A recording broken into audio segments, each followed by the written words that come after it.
back over in Group E, of course, over in the World Cup after they pick up a monster point against Spain. But the big thanks must go to Costa Rica for turning this group on its head. We're going to take a look at all of it next.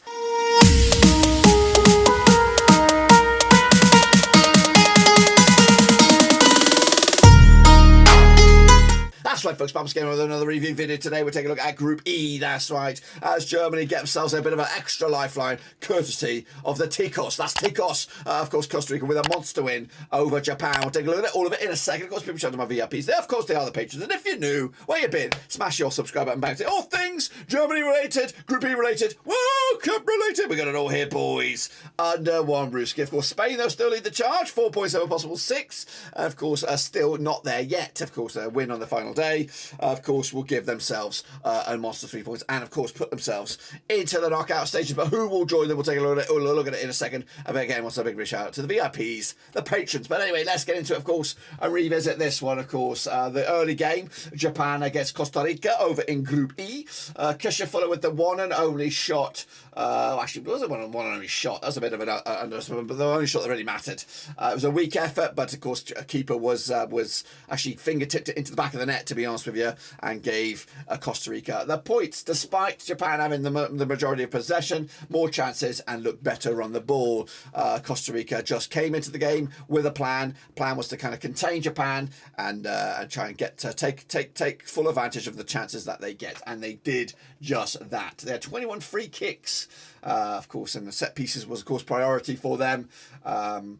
But 0 corners on the day, and 5 for Japan. They held on defensively, and of course bounced back from that 7-0 stonking by Spain to put themselves in the mixer here, of course, because they're going to go against Germany now with a win to probably put them into the knockout stages, which would be unthinkable at the start of the tournament, even after the Spanish game. Let's remind ourselves, of course, of the lineup. Here is, of course, Japan. Gonda between the sticks, Akitura, Yoshinda, Nagamoto, Yamin, Endo, Morita, Kameda, Yoma, Doan, Uda, of course. Some surprise selections left on the bench. Mitoma coming on from the substitutions bench. Minamino. We also had Junior Ito. Takamuna Asano coming on. Hokkaido Ito as well towards the middle of the park there, of course. As for Costa Rica, of course, Keylor Navas wearing the captain's armband. We have Francesco Calvo, Duarte, Watson, Tejeda, Borges, Fuller, Oviedo, Torres, Campbell, and Contreras. Campbell, of course, running his legs off there, but the goal coming from Keisha Fuller, 28-year-old, in midfield to give Costa Rica a major boost here. Substitutions include Chacon, Salas, Aguera, and Bennett, of course, the youngster from Sunderland. And of course, take a look at the match ratings here. Of course, man of the match for Japan, Macheda with a 7.1, it looks like. As for Costa Rica, 7.5 for Keylor Navas. I think he gets it, does he? It looks like he's taking it up on the chin there, and of course at the man of the match. Of course, all the drama pretty much in the second half, and as you see from the heat maps, Japan bossing that middle third. They owned it yesterday, but unfortunately they couldn't penetrate. Actually had much more possession in the attacking third than Costa Rica. Of course, just took their chance and ran with it, and they did. And of course, they made that one and only shot count for them. Now, I did get word back from at least Costa Rican fan, of course, who a fair play to him was there, and he gave his thoughts after that 7-0 drubbing, but he also gave his thoughts here after that mega 1-0 win. That gives Costa Rica some life here in the final game of their group. So I'm sure a lot of you woke up to see Costa Rica 1, Japan nothing. I don't expect a lot of you to have woken up that early for a game. For us here in New York, it's a 5 a.m. Eastern kickoff. Being able to wake up and watch that performance, as uninspiring as it may have been to the casual and the neutral, it was inspiring for us as Costa Ricans, who, after being embarrassed 7-0 by Spain, to be able to put that performance on and show the rest of the world that we're not as bad as people say we are. We may not be the most creative, we may not be the most attack-oriented, but we're definitely stubborn in defense, which I think is something that should be admired, and we're not a pushover. We're a team that is worthy of being on this stage. We're a team that can compete on this stage, and I think Luis Fernando Suarez learned some really harsh lessons from that game in Spain, setting up in the 4-4-2 the way he did, not understanding that really 5-4-1 was the way that he should have gone at the start, and I think you saw that today.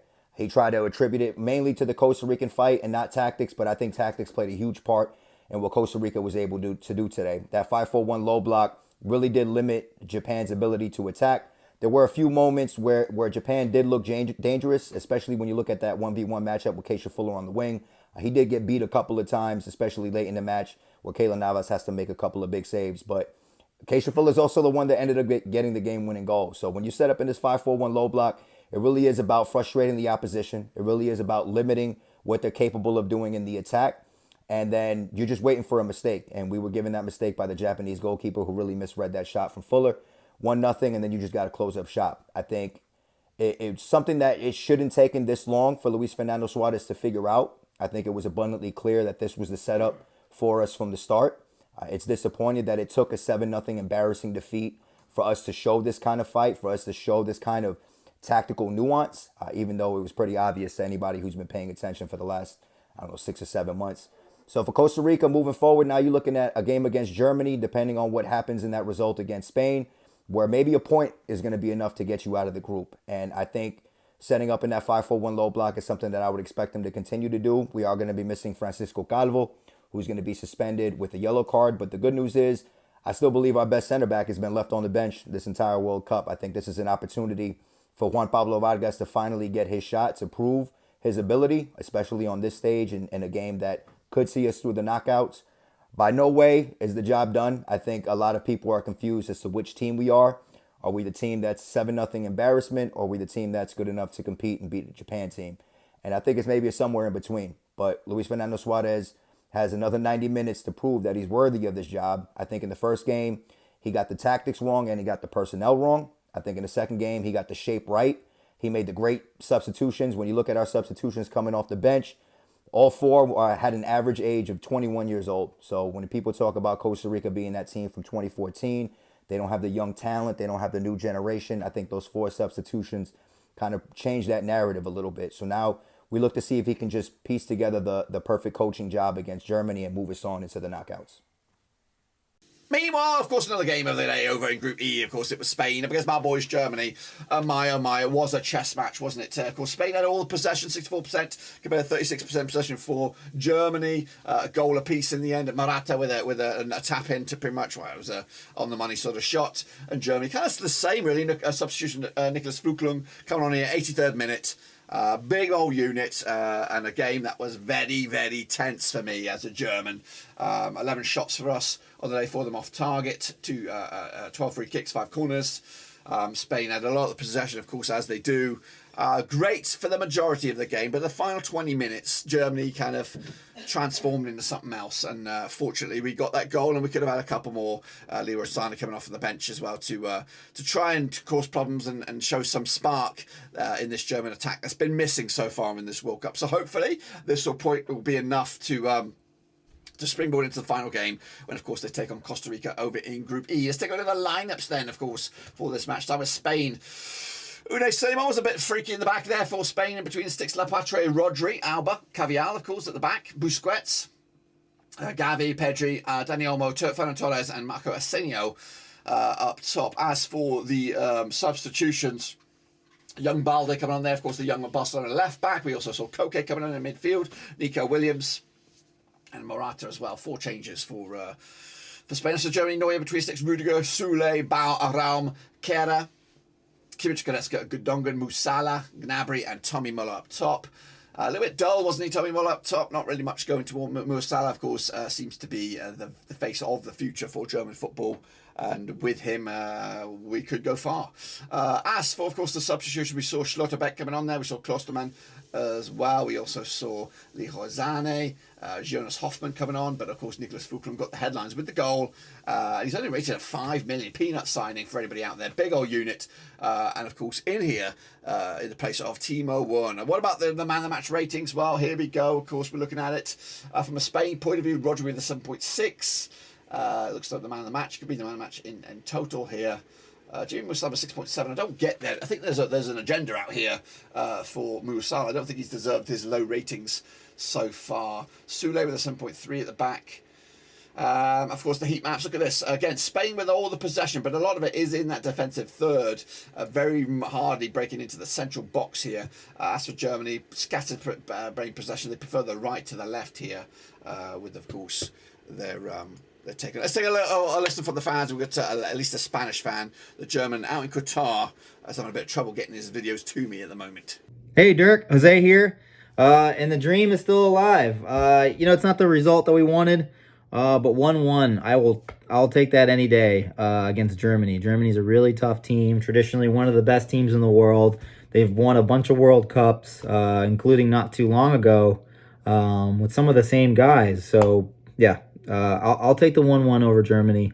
I thought we played a great game, very positive offensive football. Bedri moving the ball up, Danny Olmo, Ferran Torres with a couple of shots in the first half. The center backs, Rodri and Laporte, looked fantastic, I thought. And then, definitely some credit to Germany. They were hounding us the first half. Very high pressing, strong pressing, just relentless on defense. I thought they had a chance to sneak it out. But happy that Morata came on. He got the goal. I think that he should get the start over Asensio. Maybe we'll see that on Thursday. And speaking of, Thursday is not going to be an easy game either. Japan kind of, I think, sneaking away with the win over Germany. So we can't take them. We can't take them lightly. I don't think that'll be an easy game either. But I think we'll come out of the group. And looking forward for the next game. I'll see you on the next one, Dirk. Take care. Meanwhile, let's take a look at the state of play in the group. Now, of course, it doesn't look right good for Germany at the moment, but Spain do top the pops with 4 points out of a possible 6. Japan a second, Costa Rica a third, with Germany in fourth. However, Japan take on Spain with a win for Japan, putting Spain in a pickle. We'll put them on, put them on 4 points. Spain put Japan on 6. So what we don't want to see, from a German point of view, is a Spanish loss. Meanwhile, Germany, of course, will have to play Costa Rica, and of course, they need to get over the line and win that game. Otherwise, a draw is not good enough. Of course, but Costa Rica, with a win for themselves, could also sneak in. In fact, a Costa Rica draw and a Japan loss could actually see Costa Rica go through. That's how mad, of course, this group is at the moment. But we're going to be there, keeping an eye on it, of course, all the way to the bitter end. And of course, the games that are coming ahead of us on Thursday, December the 1st. And of course, probably the game I will be watching will be Costa Rica. But I'll keep an eye, of course, on the Japan-Spain game, as of course it goes on at the same time. But that, my friends, is all I've got for you right here. Looking forward to the next round of games and hopefully seeing Germany get over the line and into the knockout stages. But until then, we're still going to wait and see, just to see what Germany shows up against Costa Rica, because they need a bloody win. But until then, guys, subscribe, thumbs up, hit the little bell. Of course, I'll see you soon for the next one.